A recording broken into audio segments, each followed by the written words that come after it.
talk about what we learned from Sam Pittman when he was at the podium and taking a tour around SEC Media Days. And off the rip, Arkansas fans, I know it has been some time since I talked about Arkansas. I hope you will forgive this, but I need to talk about Arkansas. I need to talk about Sam Pittman, because one of the things that I'm reminded about is just how much I enjoy and love Sam Pittman, who joined the chorus of coaches who have come through to say something kind about the life of Monte Kiffin and extend condolences to Lane Kiffin and his family. For those of y'all that live underneath that particular rock, Monte Kiffin died last week and died a legend. He created Tampa 2, which is as synonymous as 4 verticals, right? We all know what it is. And it was him taking advantage of Brian Urlacher's ability as a safety to drop back in coverage as a middle linebacker and really change the way that you played in the second level with your linebackers. It's become much more of a speed and cover situation than it had been in years past, where you just point, click, and try to get that dude through the gaps to go stop the run. Now that guy does a little bit of everything, and Monte Kiffin is one of the reasons as to why. But Coach Pittman gave a personal story, which I really love, that I'm going to repeat here because I think it is worthwhile, and also gives you a better understanding of what I think about Coach Pittman and why I think he's in a unique position to lead Arkansas to a place it has never been. So, in 78, Arkansas was rolling, right? We're talking about a top 10 program, and Monte Kiffin was still recruiting locally. He was recruiting Todd Berry, who was a Miami War Dog. Todd Berry, who went on to become the president of the AFCA, and was a wide receiver at the University of Tulsa, where I graduated, playing against Sam Pittman's Grove Ridge Runners, which I really love. And Coach Pittman said, look, we weren't that good. He wasn't there to scout us, but Monte Kiffin still came into our locker room to tell us that he appreciated how hard we played, our grit and our hustle.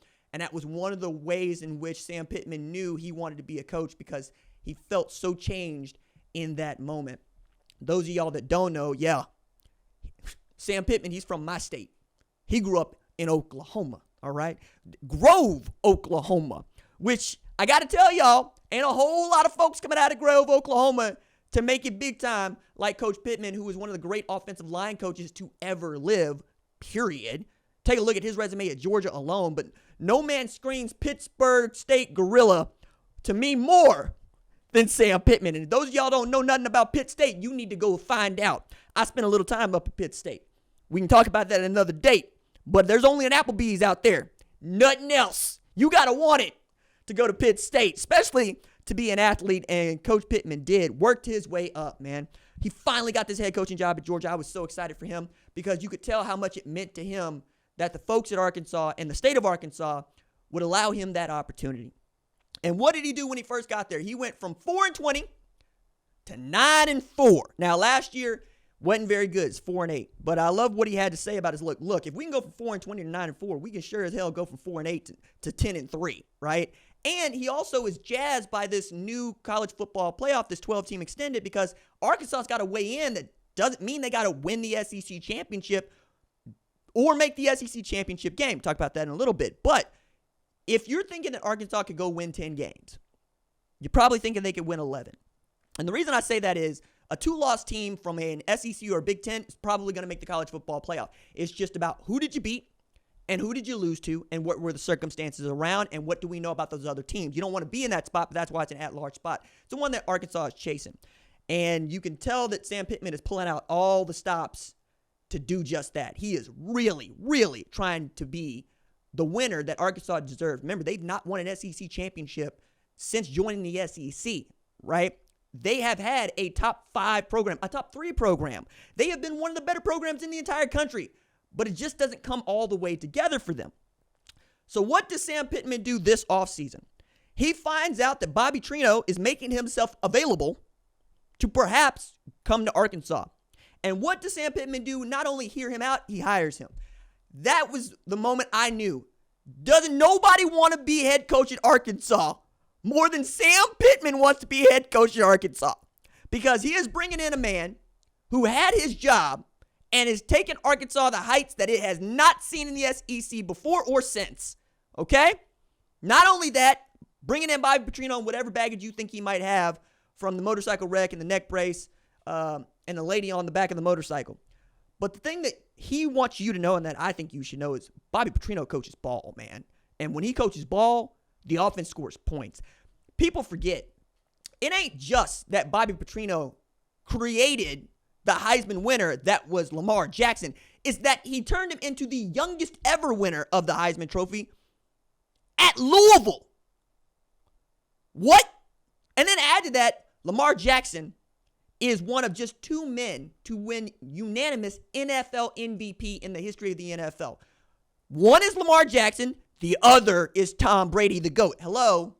That is the kind of quarterback play that Bobby Petrino can get if you give him something to work with, right? Didn't go as well as he wanted to go with Connor Wegman. I have no doubts that if he'd still been there, he'd turn that around because Bobby Petrino coaches ball, right? He knows what he is doing. Matter of fact, Tommy Tuberville was the head coach at Auburn.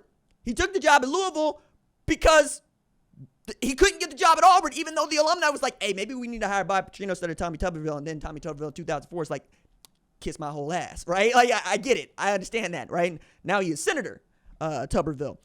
But going into this, it's also a tremendous change for Pittman because he's losing a guy that he really loved in KJ Jefferson at Central Florida, a guy that personified the kind of football team he wants to be, which is running the ball and being powerful when you run it. They're going to get this 6'6" athlete in Taylor Green who can sling it and can run it, and they feel good about that. But he's also added to, not just with Taylor Green and Bobby Petrino, Xavian Sorey showed up and has become a dude. Luke Haas from my side of the woods. Hello. He's back, baby. He's back. Look here. Nothing fires me up more than coaches at Arkansas, Ohio State, Michigan, and the like coming to T-Town to get my dudes.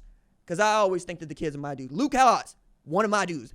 And Dax Hill to Michigan, one of my dudes. Josh Proctor from Owasso, one of my dudes. They all, if you from around here, if you from around T-Town, you can get it, baby. You get it because we create ball players. Brennan Presley up there at Oklahoma State, we create ball players. And Sam Pittman respects that we create ball players. Try to create a 6-mile radius around Fayetteville, Arkansas.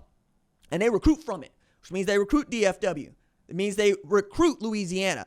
It also means they recruit the hell out of Eastern Oklahoma, and I love that stuff. It fires me up. I was a huge fan of Sam Pittman when he got hired, and I'm still a huge fan of him this year. Now, that he likes his team, and he went out of his way to continue to tell people just how much he likes his team, and he trusts his eyes. Reminds me a lot of what Brent Venables is telling everybody about Oklahoma. I'm a good ball coach. I know from coaching ball. I like what I see on the defensive line and offensive line. I think that one of the things that is really getting underneath everybody's skin about the defense in Arkansas, though, is that Travis Williams was sending it. He was sending it, man. The stat is they ran cover 0 52 times last year. For those of y'all that don't know cover zero is when you're man-to-man everywhere else. There's nobody over the top because you are sending every available person who ain't in coverage after the quarterback, trying to get into the backfield. We used to call that engage 8 back in the day, right? Now we call it cover 0. But it is just 8. In these instances late in the game where you could play, prevent defense, or even cover defense, any kind of cover, right? Like cover 1, cover 2, cover 6, cover 4, cover 3. You can do it.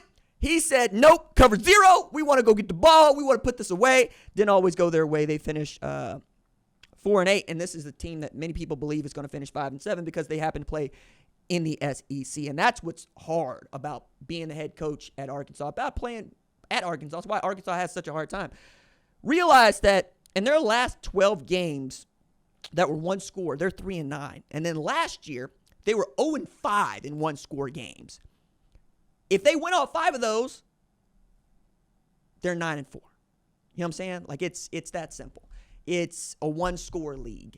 And it doesn't look that way when we look at the win-loss records. But you're also Arkansas in that you are recruiting your area, but you're also recruiting against Louisiana State, right? You also recruiting against Alabama, Mississippi State, Tennessee. You're not recruiting against Vanderbilt because ain't nobody recruiting against Vanderbilt because Vanderbilt just gets to be in the SEC as a member since 1933 with a historically losing record. So you're not recruiting against them. But you know what? You're recruiting against Texas, Oklahoma now. You know, but it's what I said about Oklahoma. They've been recruiting against those programs for years. And they still managed to find Felix Jones at Booker T. Washington High School. Hello. A.J. Green, Tulsa Union High School. Hello. And then you can pull out a literal freak and Matt Jones. My God, right?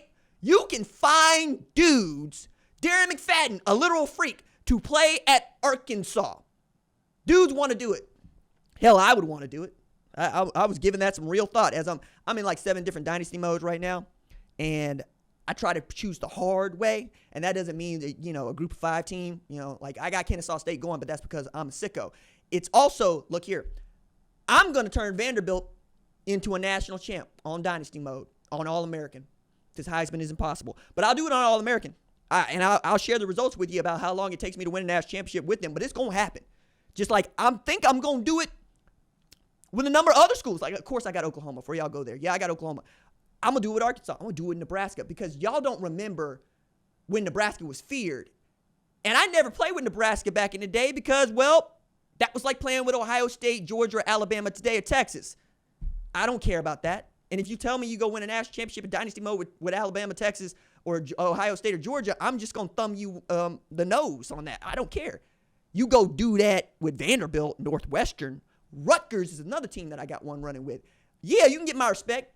You can get my respect, honestly. And it's another thing, and apart from Dynasty mode, I'll get back to Arkansas in just a second, but the reason I like the Power 4 schools is because it sucks to just be playing at Fifth Third Bank Stadium at Kennesaw State in the Conference USA, where you would really love to not play Jacksonville State every week, right? While you're trying to turn them into a national power, you're not really going to change the conferences unless you're doing that thing that's custom, and I don't do custom. I start with the schedule that you get, right? I start with that. What is your schedule in 2024? What does the team look like in 2024? And then can you recruit? And that's what makes Vanderbilt difficult, right? You got to recruit against the SEC while building at Vanderbilt, which cares about its academics. Same thing with Northwestern. So I'm going to take on the real hard modes and see how long it takes me to go build somebody that can go win a national championship, because I'm telling you, I'm excited. I'm excited about that. I'm excited about Arkansas football. I really am. I listened to Coach Pittman speak, and I see so many of the men that I love in my family. He is country like you read about. Like, he was doing SEC this morning, and it was being ranked. They were talking about who's got the best tan.